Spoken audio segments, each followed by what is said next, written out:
করতে হয়, মানে আয়ুরেখার প্রতিকার করতে হয়, মহামৃত্যুঞ্জয় কবচ ধারণ করতে হয়। এতে কি হয়, বিপদ ভাড়ার আশঙ্কা কম থাকে।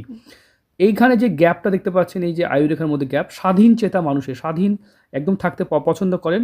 সরকারি চাকরি পাবেন কি না উনি প্রশ্ন করেছেন। দেখুন বোন, আপনার সরকারি চাকরি পাওয়ার পসিবিলিটি, এখান থেকে রবি রেখা যখন নিচের দিকে পুরোপুরি ঠেকে যায় তখন তার সরকারি চাকরি পাওয়ার পসিবিলিটি থাকে, অনেকটাই দেখায়। এবং আপনার ভিডিও যদি পার্সোনাল শুধু মন খুলে কথা বলছি আমরা, দেখুন এই যে হৃদয় রেখায় জব চিহ্ন, যাকেই ভালোবাসা বা মন দেবেন, মানে সেই ভালোবাসা শুধুমাত্র তো একরকম হয় না, ভালোবাসা হয় না, ভালোবাসা বিভিন্ন রকম, মা বাবাকে ভালোবাসা, ভাই বোনকে ভালোবাসা, যাকেই আপনি কাছে নেবেন সে আপনার সঙ্গে বিশ্বাসঘাতকতা বা একটু গন্ডগোল ঘটবে, তাই না?